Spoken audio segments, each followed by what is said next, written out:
Friends Support Program, we will discuss some of the questions, some of the important questions that is covering the modern India. So first question before you, it is related to revolutionary terrorism. Discuss the course of revolutionary terrorism in 1920s and 30s with a special reference to Bengal. You must understand the content that you have to cover in entire question. So when we talk about the revolutionary movement, it is one of the very impactful trend of political movement. There are many, like we have the moderate, we have the extremist, we have the revolutionaries, and of course the Gandhian stream is very different stream. So those were resorting to the philosophy of constitutional opposition by moderates, or you can say those extremists were resorting to passive resistance. The revolutionaries had one step ahead, that they followed active resistance. And revolutionary movement, it started oftenly in the atmosphere of political frustration.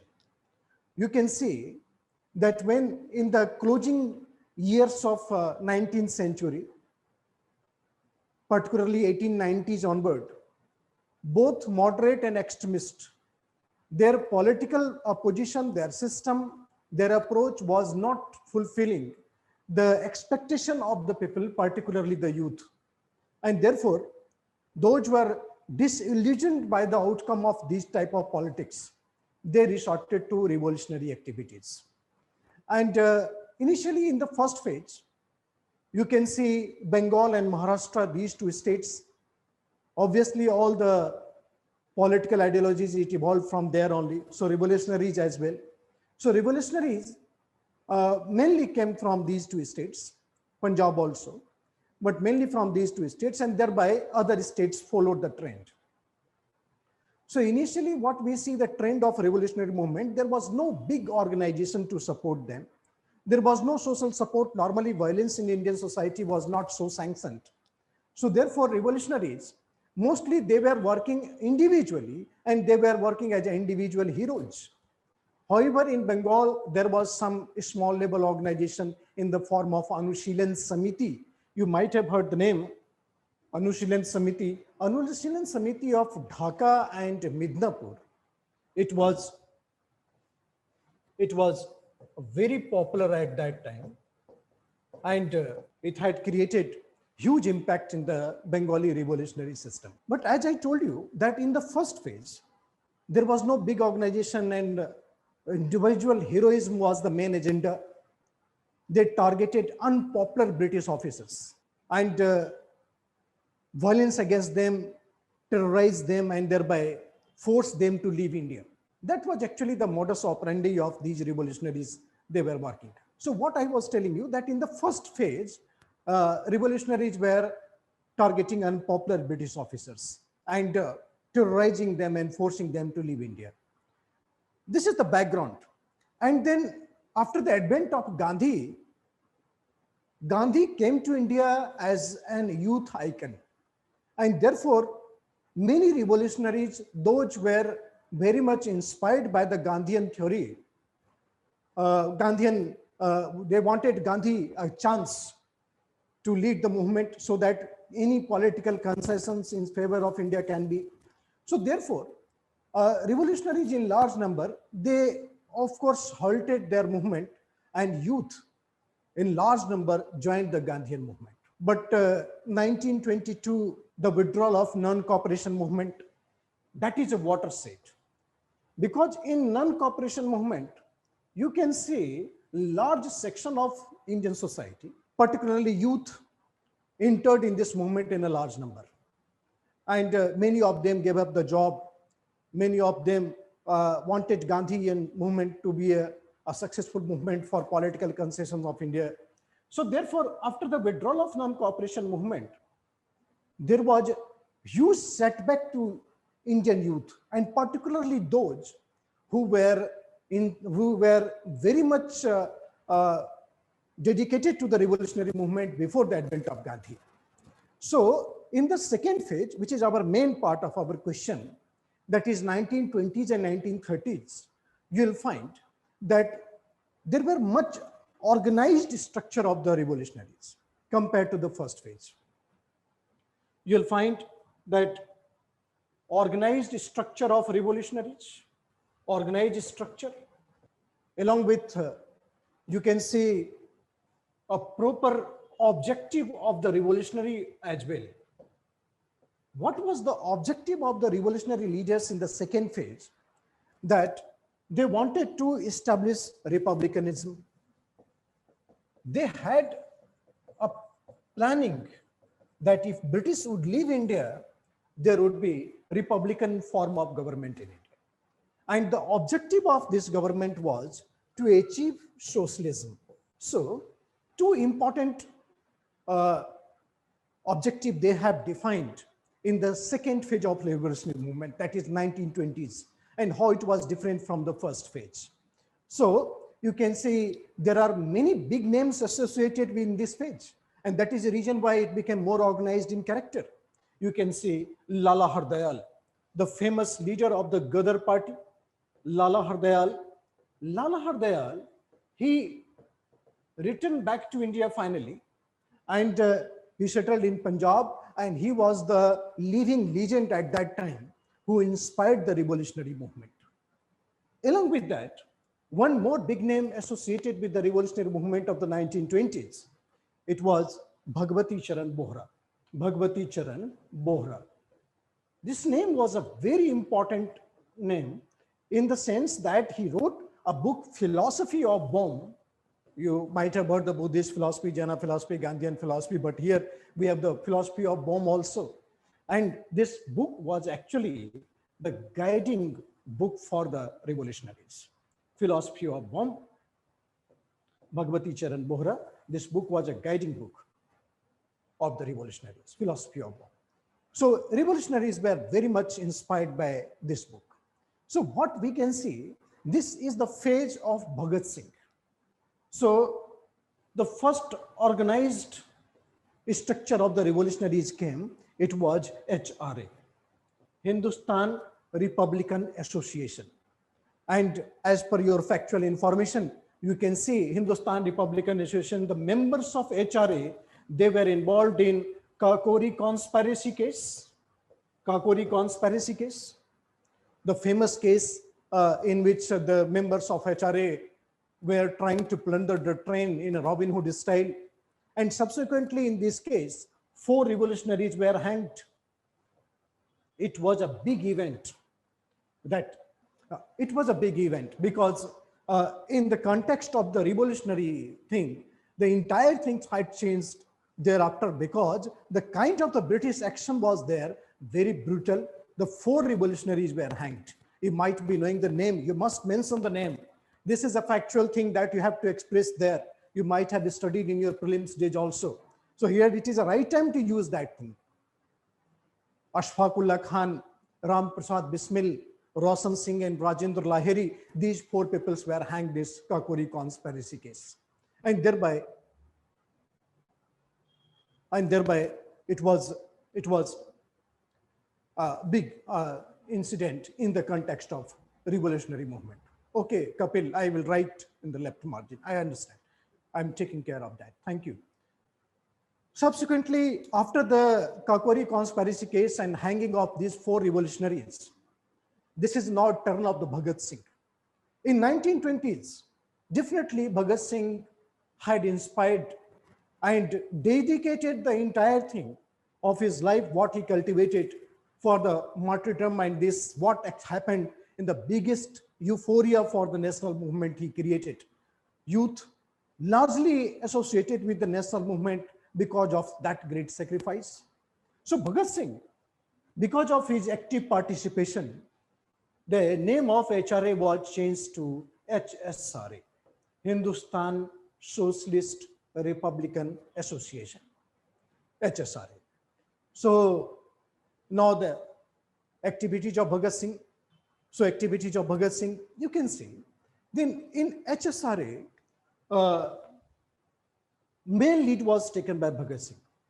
Bhagat Singh, he killed Saunders. You might be knowing the name. Saunders.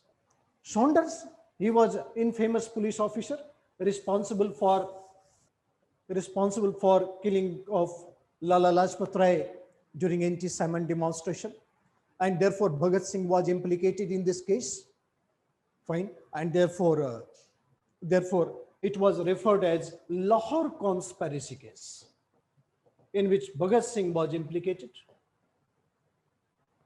Then Bhagat Singh came to Delhi and then he threw bomb in Central Assembly, and that is referred as Central Assembly bomb case. So in joint trial of both the cases, what British find out. So in joint trial of both the cases, on 23rd March 19, some dates you have to keep in mind, no doubt in this. 23rd March 1931, Bhagat Singh, Rajguru and Sukhdev, they were hanged. Okay, so we are talking about the revolutionaries of 1920s and 30s. So after death of Bhagat Singh, you can see the revolutionary movement was generally confined to Bengal itself. Revolutionary movement was generally confined to Bengal itself. However, the Bengali intellectuals also supported the cause of revolutionaries. Like we have Sachin Sanyal. Sachin Sanyal, big name, he wrote Bandi Jeevan, a revolutionary book. Then Sharat Chandra, he wrote Pather Dabi.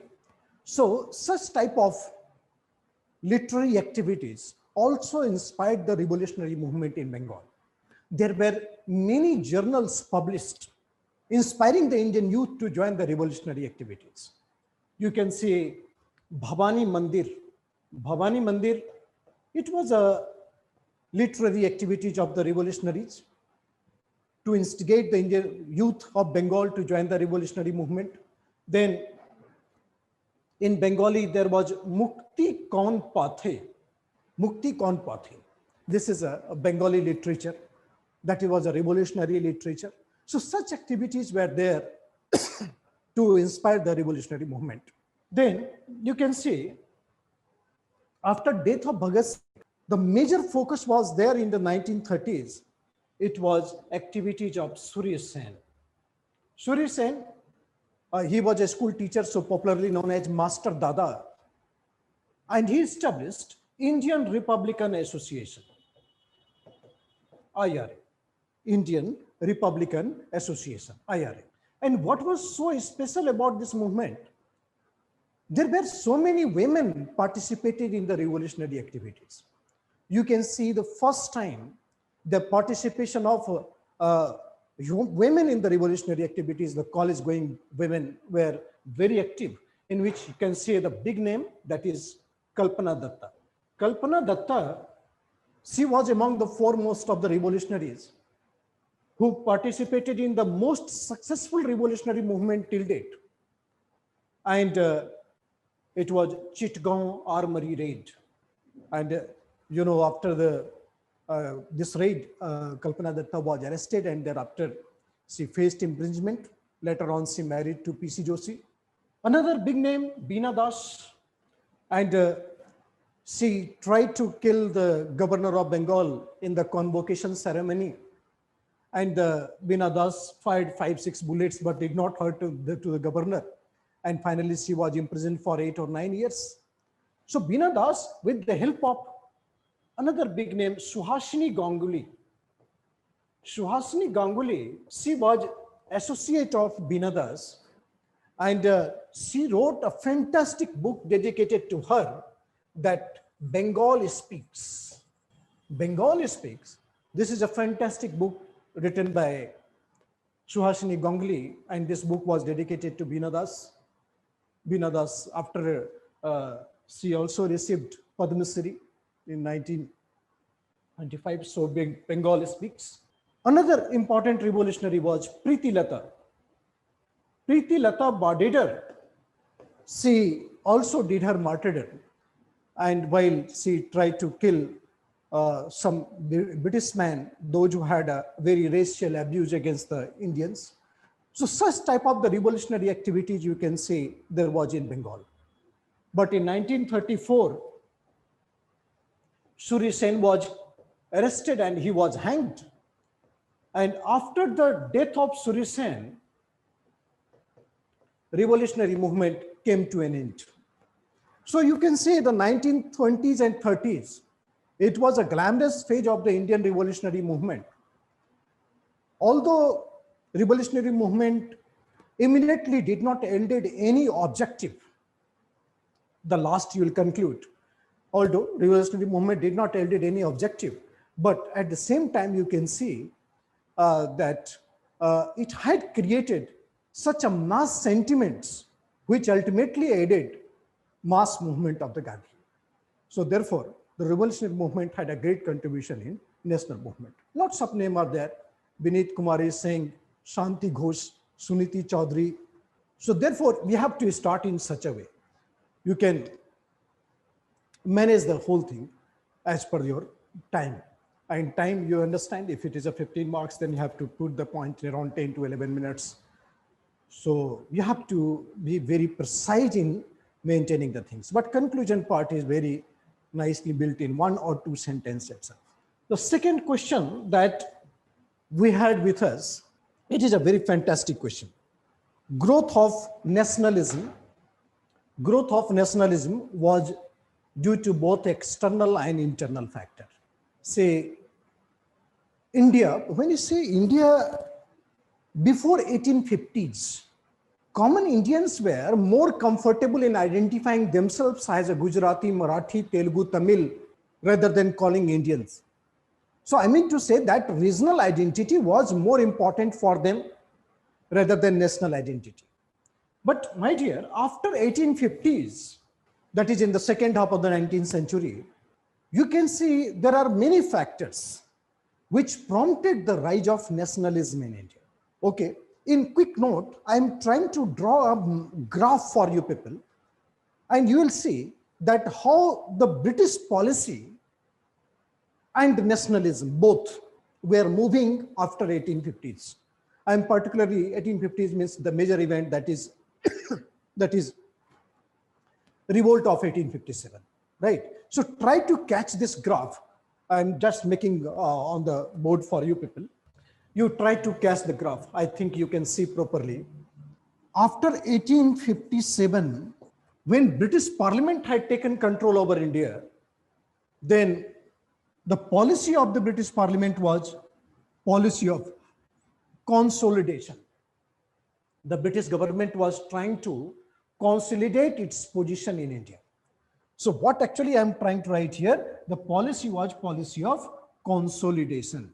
And at the same time, the nationalism also evolved, you can say, now after 1857, due to various factors, the common Indians, that is the regional consciousness, was overshadowed by national consciousness. And that you can say this is a progress of nationalism. So here, nationalism evolved parallel to the British policy of consolidation. Note this graph very carefully. That will give you a very big picture of yours. And you can understand what actually this question demands. So policy of consolidation and the nationalism that went together. See, I am using one sentence for you people. Try to catch it very carefully. Ready to catch the sentence. Tools and mechanism used by British to exercise control over India. Similar tools and mechanism used by Indians to overthrow British rule from India. I'm repeating again, the tools and mechanism used by British to exercise control over India. Similar tools and mechanism used by British to overthrow British rule from India. Right? I will give you example that what actually the tools and mechanism were used by British to exercise control over India, which collectively we call policy of consolidation. Right? We collectively call policy of consolidation. Policy of consolidation. You must note with your pen and paper. Then look at here. 1885, establishment of Indian National Congress. What changes actually this Indian National Congress brought in the concept of nationalism? You can see this nationalist consciousness, it got a very powerful platform, and thereby nationalism transformed into Indian national movement. We generally predict the establishment of Congress gave the nationalist consciousness a very bright platform, very strong platform, and therefore the nationalism transformed into Indian national movement. So once the Indian national movement had started, British also shifted the gear, and British started the policy. This is called policy of divide and rule. Divide and rule. I am repeating: consolidation vis-a-vis nationalism. Indian national movement, divide and rule. Okay. Now, how this nationalism transformed into Indian national movement, that is a different agenda. But we can say after the Indian National Congress came into existence, this nationalism transformed into Indian national movement. Okay. And then after the advent of Gandhi, you can say after the advent of Gandhi, this Indian national movement, it had transformed into mass movement. It had transformed into mass movement. So once this mass movement came, and Gandhi demonstrated the first mass movement, which you call, it is non-cooperation movement. This is the first mass movement, 1920, Gandhi had demonstrated non-cooperation movement. And once the British realized the rising consciousness of the mass, Gandhi's strength keep on rising and forcing British to compromise. Gandhi's strength keep on rising, and how much Gandhi's strength keep on rising, that much pressure was on British to go on the compromise. And when, you know, colonial power started compromising, their strength became zero.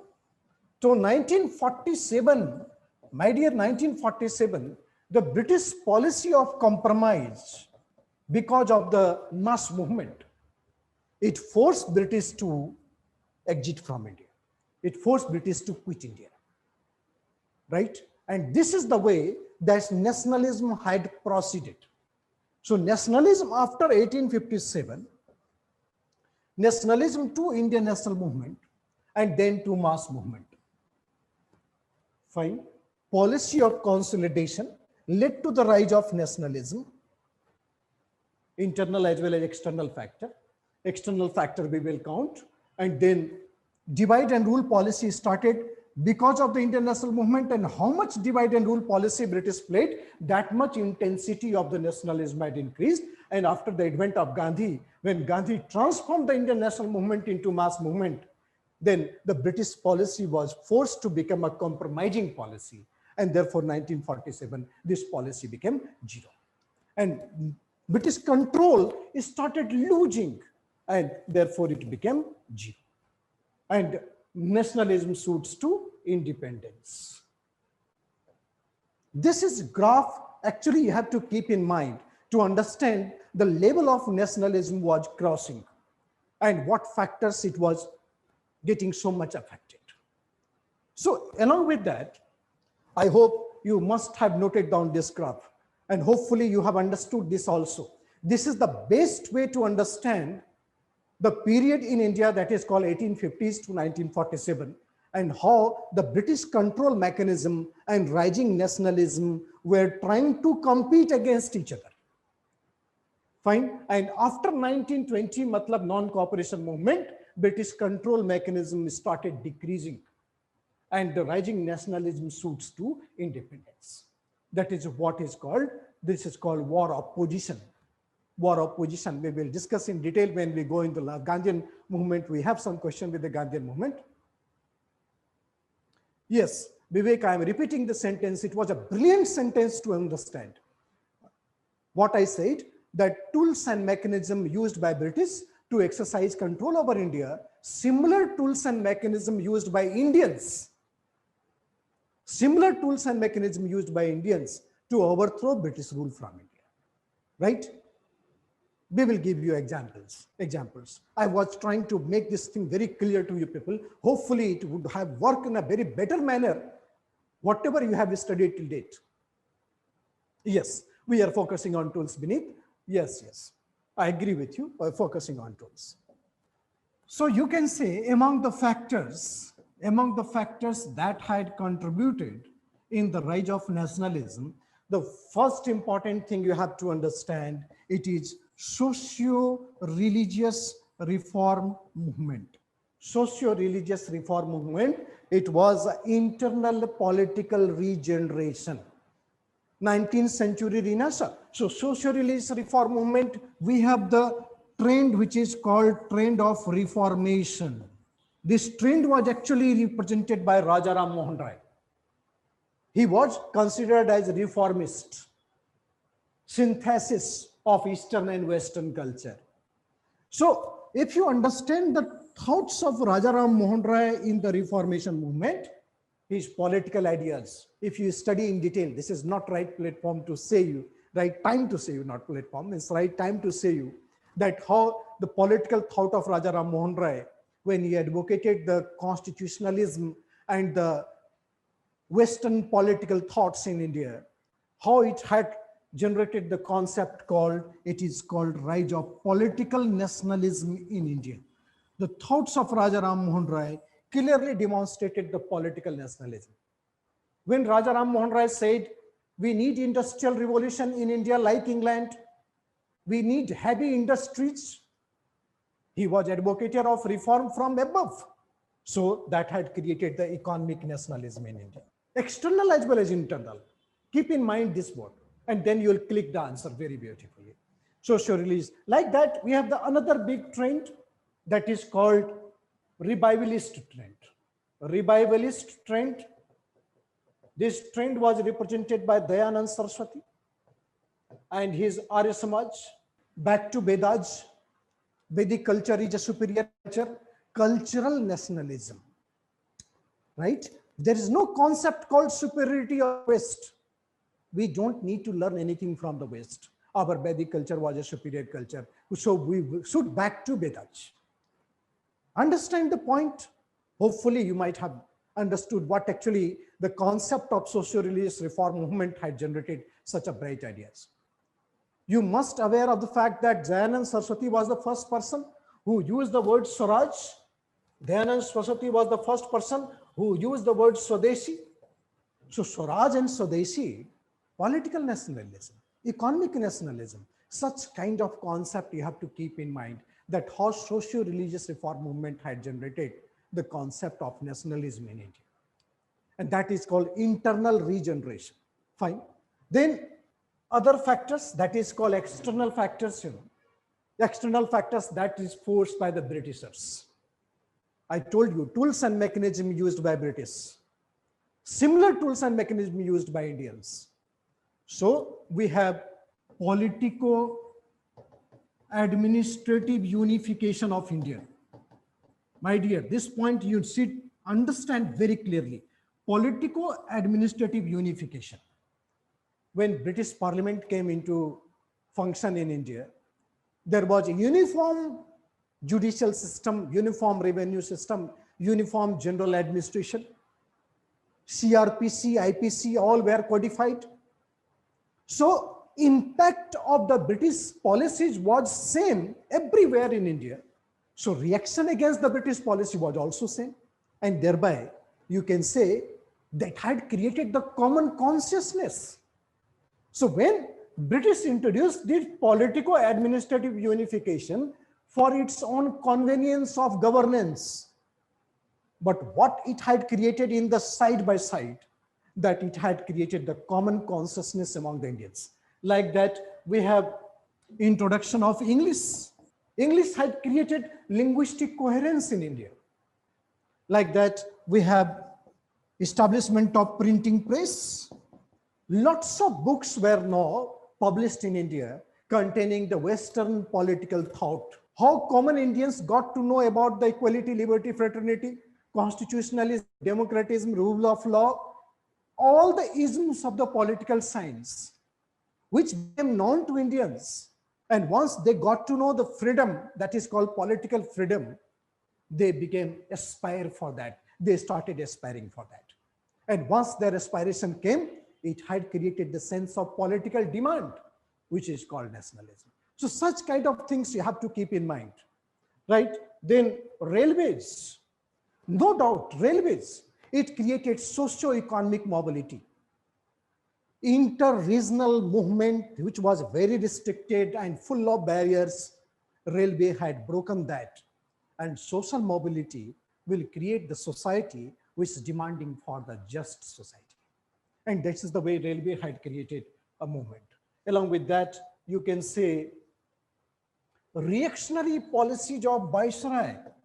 Next point, you can say some reactionary policies of Viceroy. Some of the viceroys, their activities was very much responsible for the rise of nationalism. Like you can take the name of Lord Lytton. This man, he was a nominee of the Conservative Party of England. Benjamin Disraeli had appointed this man, the Prime Minister of England, Conservative government. And whenever Conservative Party comes to power, it tightens screw over the Indians. Many laws were passed by Lord Lytton. You can say the time period, 1870, like you can say Arms Act, Vernacular Press Act, such a discriminatory thing that was introduced by Lytton. Vernacular Press Act, you understand?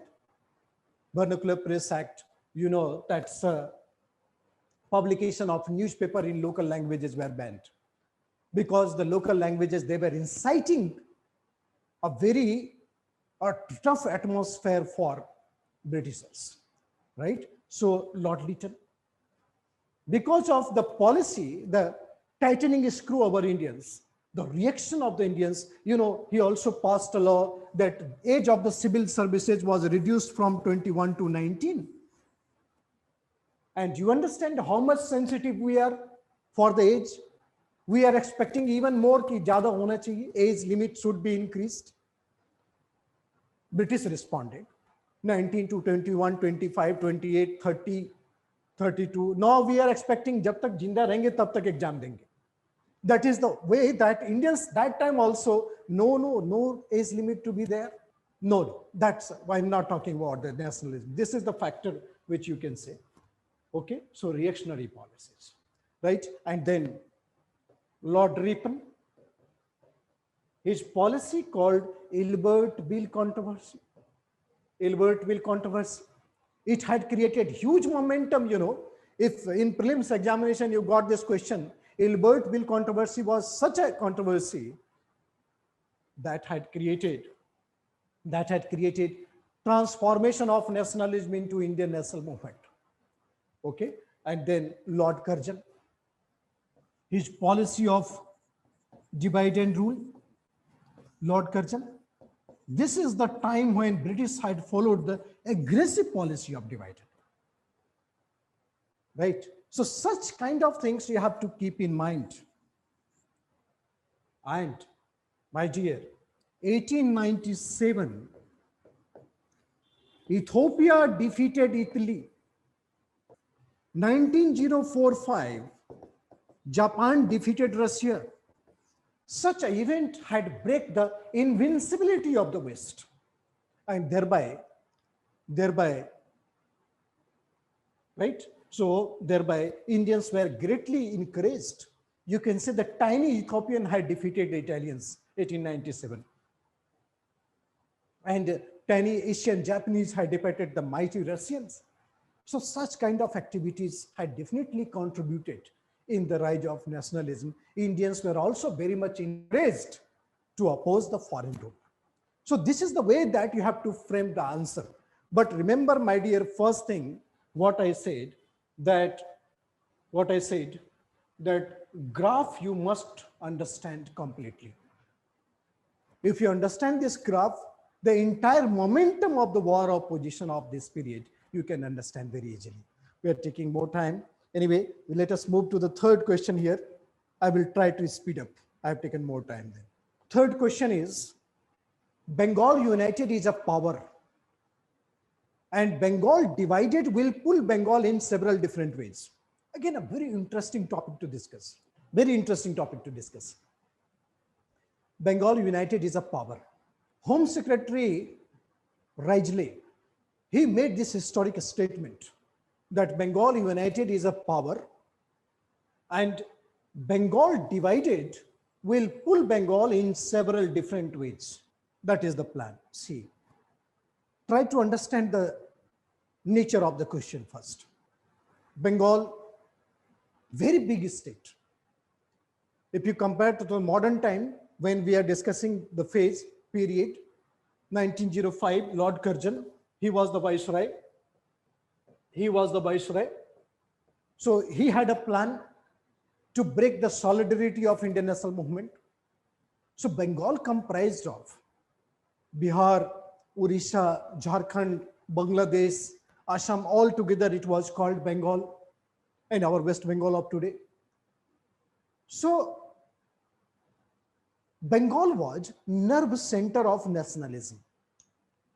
Bengali intelligentsia, Bhadralok, were creating the atmosphere of nationalism. All kinds of nationalism, whether it is a moderate, whether it is extremist, whether it is a revolutionary, all came out from Bengal and spread it in different parts of India.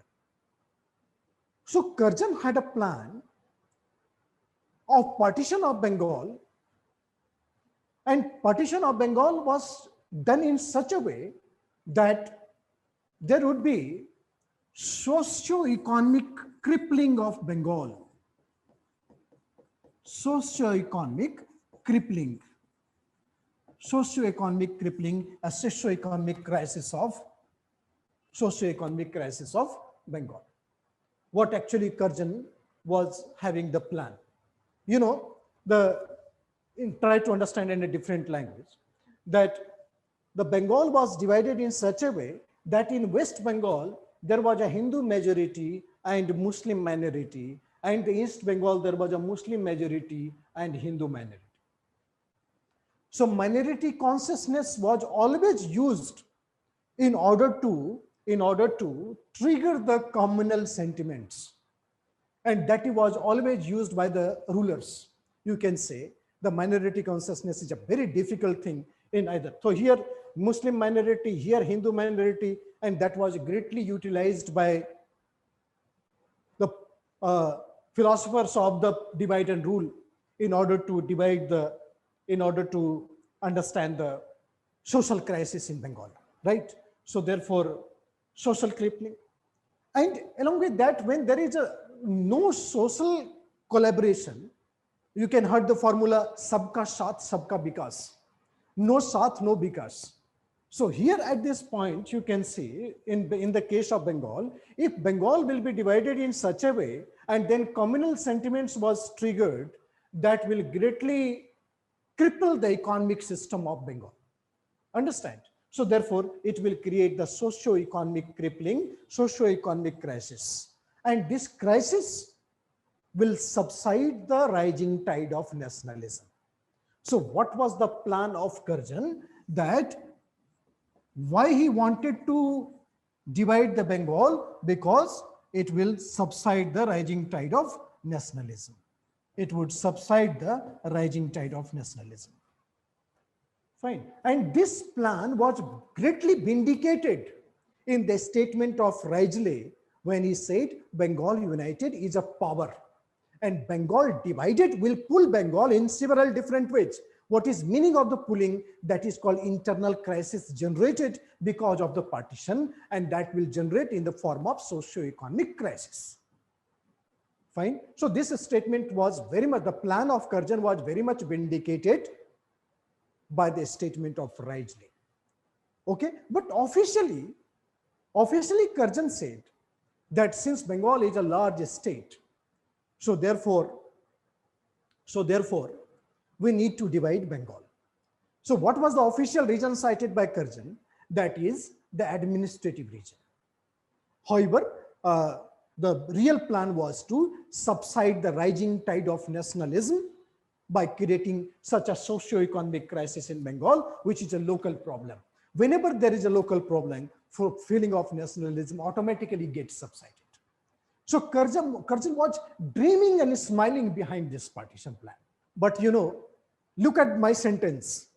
Never the prophecy of any philosophers had been contradicted so vehemently as it contradicted in the case of Karjan. कहने का मतलब, the sometimes dream converted into nightmare when you execute the plan.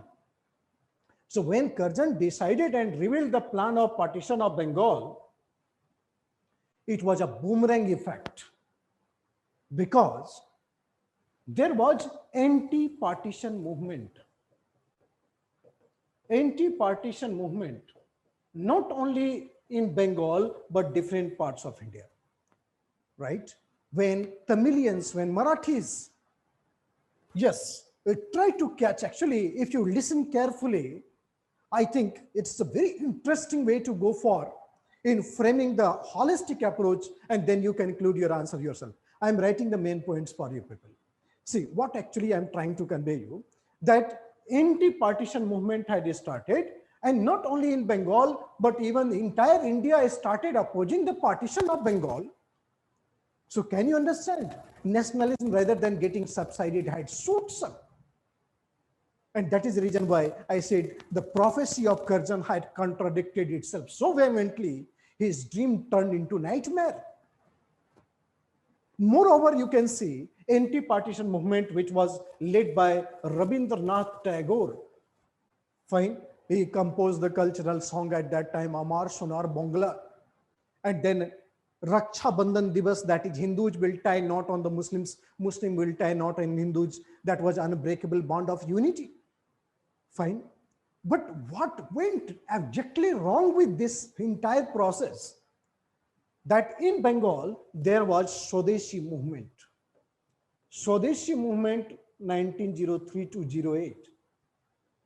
Swadeshi movement was not anti-Bideshi entirely, but it was started to preserve the Bengali culture, right? But at the same time, when partition of anti-partition movement was mixed with Swadeshi movement, it had turned into boycott movement. You can see the bonfire of British cloth in the streets of Calcutta. And when British got so vehemently stuck with the economic point of view, you'll find how vehement it was. Meanwhile, Karjan had to resign. You must be knowing Karjan-Kitchener controversy. So even after resignation, anti-partition movement continued. And finally, in 1911, there was a Delhi Darbar, when first time British King George V came to India. And then there was a grand celebration called Delhi Darbar. And in this Delhi Darbar, there were three major announcements was made. Three major announcements. It is related to the annulment of the partition of Bengal. The partition of Bengal was taken back. Second, the capital of India was transferred from Calcutta to Delhi. And third, Bihar was separated from Bengal. So Bihar was separated from Bengal. It was not a partition because there was a demand of separate Bihar from the people of Bihar from itself. Bengalis and Biharis, they are culturally same but linguistically different. And linguistic difference was getting the things administrative and other tasks very difficult. So therefore, it should not be considered as partition. The agenda was that is the united Bengal. And that actually ended after the announcement that is called partition plan. Fine. So listen the theme of the question first, and then the entire knowledge you can revolve. What is this statement? That in this light of this statement, discuss that Lord Curzon did historical mistake. What I said, partition of Bengal was the biggest boom, which actually boomed the concept of nationalism. Entire India opposed the partition of Bengal, and when the India is stand together with the common cause, this is what is called nationalism. Historical mistake which ultimately resulted in aggressive nationalism in India. Fine. So that way you can conclude the answer C. Your introduction and conclusion should not be more than 1 or 2 sentences, 2-3 sentences. 25 words, 30 words, 50 words, not more than that, 50 words. You must write. Otherwise, because you have to write only in 150 words, you have to write in 250 words. So the length and actually the where you will show your knowledge, that will lack if you go through the so extended format of introduction and conclusion. So be very brief while writing, not more than 2 sentences, 50 words, that's it. So that way you can answer. I think you people had understood the crux of the question. Another question we have to discuss, that is political freedom is the fourth question. The political freedom is the life breath of a nation. This statement was delivered by Aurobindo Ghosh. The political freedom is the life breath of a nation. Big question, very philosophical interpretation. But remember one thing, you're writing the question of history. This is not essay, and this is not at all a ethics question of ethics also. Or in the paper 2 also you can see such question. Since it was asked in paper 1, so you have to confine to the historical information itself. So don't try to become more philosophical. Understand? This thing you have to keep in mind. If it would have been an essay, the format would have been different. Ethics may be aa sakta hai. And even paper 2 also, this question can be there. So while writing this question, political freedom, Aurobindo Ghosh, this man, Aurobindo Ghosh, let us understand something. Aurobindo Ghosh. Aurobindo Ghosh, he is a father of extremism. He is known as father of extremism, right? He was the earliest exponent of philosophy called passive resistance. Passive resistance. This is what actually Aurobindo Ghosh had projected. Aurobindo Ghosh, in his book Bande Mataram, he wrote series of articles explain the doctrine of passive resistance.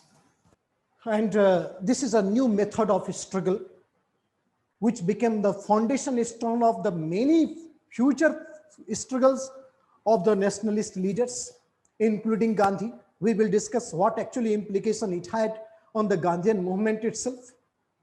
Aurobindo Ghosh, he also wrote New Lamps for Old. New Lamps for Old. He wrote this book, New Lamps for Old. He wanted to generate the consciousness of the slumbering Indians. Slumbering Indians. So, means the introduction part, you should go in such, this is the way that you should start. And thereafter, you try to concise your knowledge. So, slumbering Indians. And then he wrote another a beautiful poetic compilation called Savitri. Savitri. In Savitri, let me read some comments. Sir, please, before content development, give the brief structure of the answer. That would be of great help. Okay, actually, right. And sir, should we have a subhead such as focusing on impact rather than event and timeline? See, until unless you will discuss the event, how we will discuss the impact? So we must take this thing into account. Yes, organizing answer is a very important part. And I think you got some of the model answer. So please tell me one thing, that all of you are getting what actually I am trying to convey you. I am presuming that you people all have studied. So I hopefully it will be very enjoying, because see, I'm picking from one by one, the issues. So coherence would not be there, but once you understood the things, you understand everything. So how easy to understand? That actually I wanted to know. Hopefully all of you agree with. So Aurobindo Ghosh, in his poetic compilation, Savitri, he added a religious touch to nationalism. Religious touch to nationalism means what? He said that we are not fighting for land. This is motherland. Matri Bhumi, Madre Batan. That is the way that Aurobindo Ghosh tried to portray the whole thing. And once you have the emotional touch with any issue, the intensity got a very radicalized. It had turned into a very ideal principle, which was different from the moderate ideology. And therefore, such kind of the religious sentiments, the religious fervor to nationalism, it had increased the intensity, which resulted in extremist movement that is led by Lal Bal and Pal in the Indian National Congress. So Aurobindo Ghosh, why he is rightly called as a father of the extremism. But when he got implicated in Alipur conspiracy case, 1908, you might be knowing the Alipur conspiracy case, when his younger brother Barinder Ghosh, he conducted raid in the Alipur arms depot, and both Aurobindo Ghosh and Barinder Ghosh was caught. But Aurobindo Ghosh was brilliantly defended by C.R. Das, and therefore he was released from all the charges. And then finally, after Alipur conspiracy case, when he was acquitted from all charges, he resigned from the active politics. He retired from the active politics and then settled in Pondicherry, and he died as a philosopher sant there. Your prime minister, means our prime minister, had visited there recently. So Aurobindo Ghosh is a very important personality for, he is a newsmaker. He is always newsmaker, but this time he is a more newsmaker because of that. So you should be focused on that. So if you go through the philosophy of Aurobindo Ghosh, what Aurobindo Ghosh trying to convey in this statement that political freedom is the life breath of a nation. Life breath of a nation. Political freedom. This is the two different things you have to understand. Aurobindo Ghosh, he advocated for organized political program. Organized political program for national self-development. See the statement, national self-development. A nation will develop in all round only when if there is all organized political program. Of course, he was the person who was talking in the early decades of the 20th century. So organized political program. But when you say that political freedom as a life breath, he said that political freedom needed for what? For moral, social, educational development of any nation. Educational development of any nation. See, moral, social, and educational development of any nation that can be guaranteed only through in the atmosphere of political freedom, right? Then again he proposed, he said, even the industrial expansion of any nation can also be guaranteed in the atmosphere of political freedom. Moral, social, educational, and industrial expansion, life breath of a nation. What actually, this is the first bullet thought that he gave. He was known as a philosopher sant. This point you have to focus in our answer. Then Aurobindo Ghosh again came with the idea that popular authority can only be established. This question will be definitely a very hitting point this year, and you can use in the essay paper also. Political authority can only be established in the atmosphere of political freedom. Right? And political freedom is necessary to rival. Understand the sentence, Political freedom is necessary to rival despotic foreign rule. So popular authority, which can be established only in the atmosphere of political freedom, and popular authority is very important to rival, to counter the despotic foreign rule. And this is what actually life breath of any nation, right? What is the importance of the political freedom? He advocated establishment of free constitution. What do you mean by free constitution? That is also a guaranteed fact by the political freedom. In free constitution, there will be institutional format, and that is balance of power, and that will avoid anything to become totalitarian. That is what the legislature, executive, and judiciary should be based on the popular authority, should be under the popular authority, and that is what is called concept of free constitution. That way we can generate the ideas. That is a result of the political freedom, what Aurobindo Ghosh was trying to convey. They greatly supported the concept of boycott. He greatly supported the concept of hartal. These are the radical means which was adopted by latter days politician as well. If you see Gandhi, the concept of Swaraj is itself a manifestation of political freedom. If you see the Gandhi's Ram Raj, where everybody should live without any fear or fervor, this is also a manifestation of political freedom. What I said, that the philosophy that was led by Aurobindo Ghosh in the context of the political freedom, followed by many politicians which became the legend in the national movement. What I said, the concept of Gandhian concept of Swaraj to Ram Raj, it is altogether concept of political freedom. He demanded that Congress should accept the resolution of Swaraj. He demanded that Indian National Congress should accept the resolution of Swadeshi. And that is actually the manifestation of political freedom. You know, Aurobindo Ghosh said passive resistance. The last concluding point you see regarding his statement, that when he said passive resistance,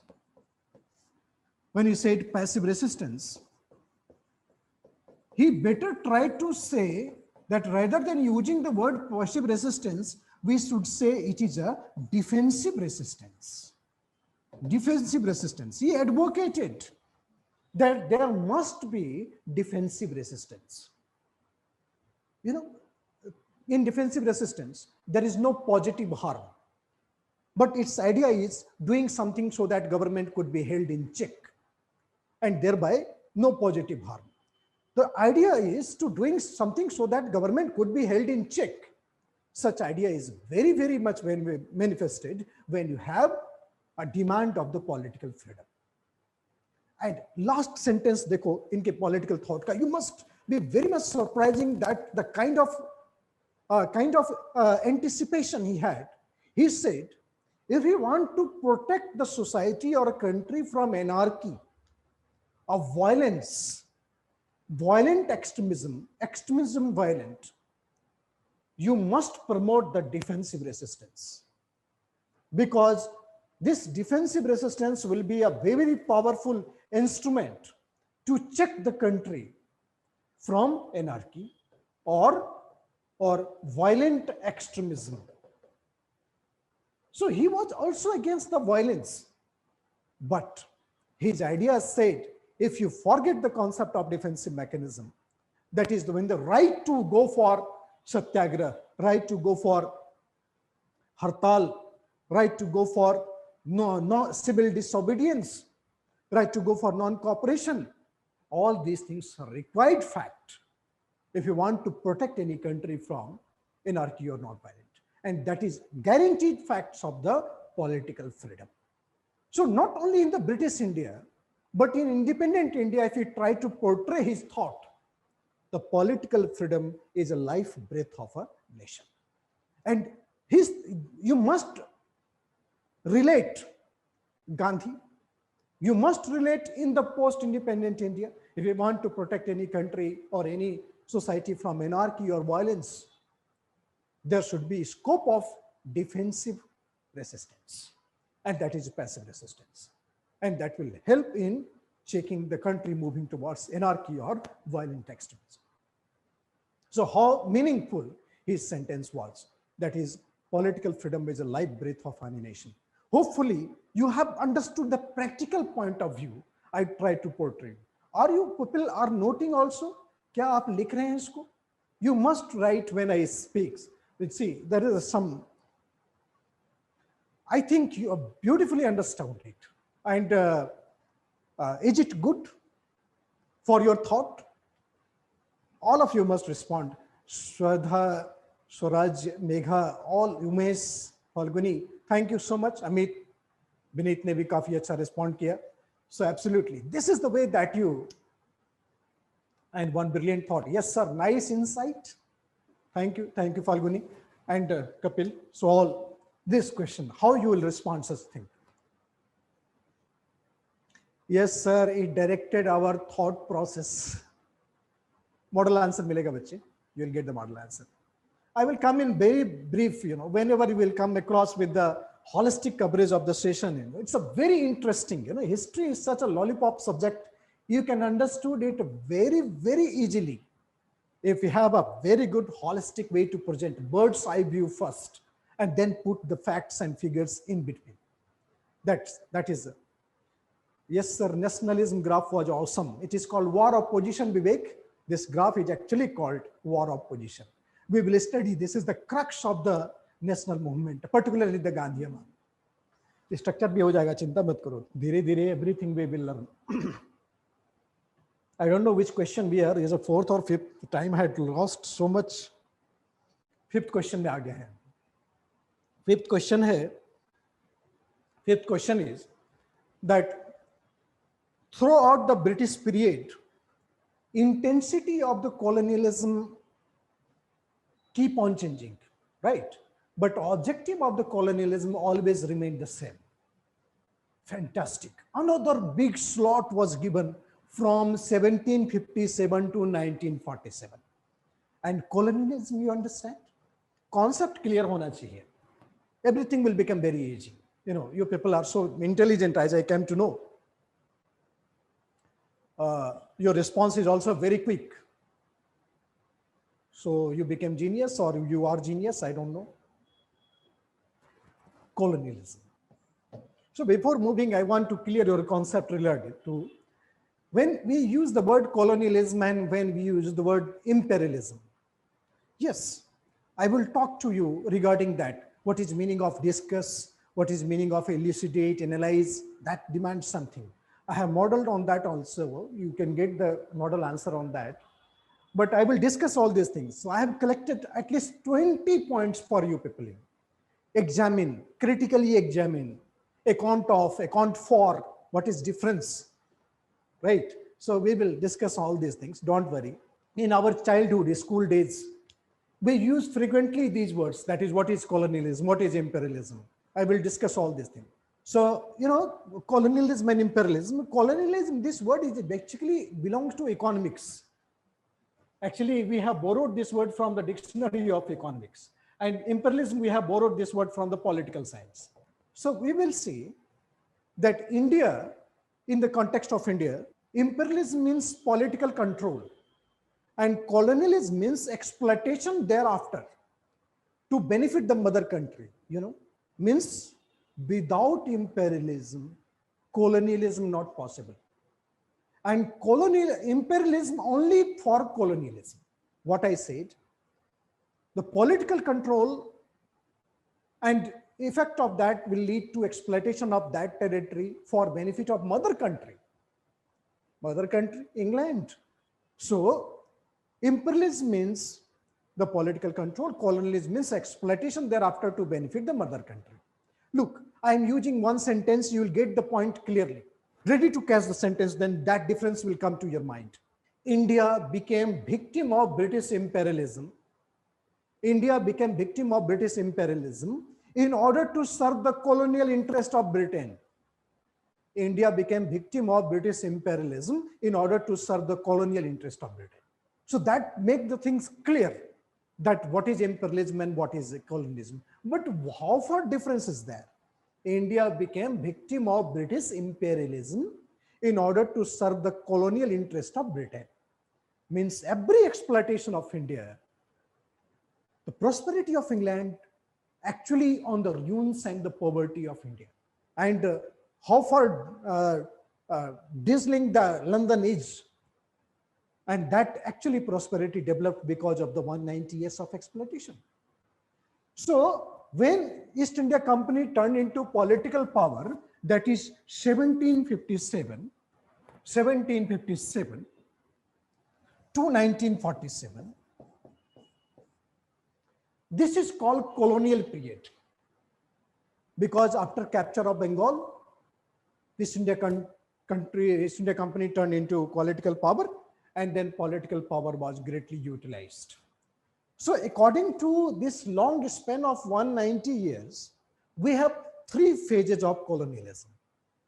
The first phase, actually it went till 1813. This is called mercantilism.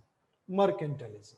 And then come to 1860, when British Parliament had taken control. This is called a colonial period that is called free trade, right? And from 1860 to 1947, 1860 to 1947, we have the period called finance capitalism. Finance capitalism, right? So when East India Company was making experiment, that is mercantilism, that is to benefit the England, mostly what we have to discuss in this phase, the economic program of the British. And that economic program, that is economic exploitation. You can say the Battle of Plassey was the beginning of drain of wealth. So in this phase, what we have to discuss, 1757 to 1813, what was the main economic program of the British? You will find that in this phase, British were mainly focusing on trade, and the biggest and most consistent source, that is land revenue, right? So trade means, understand one thing, Britishers earlier were working as a sellers and purchasers. जैसे Flipkart Amazon काम करती है, sellers and purchasers, right? But very soon British turned into production houses. So how these production houses will work? So accordingly, British was trying to follow the social policy. British was trying to portray the political policy. Why these two policies were there? To support the economic motive, which is called colonial policy.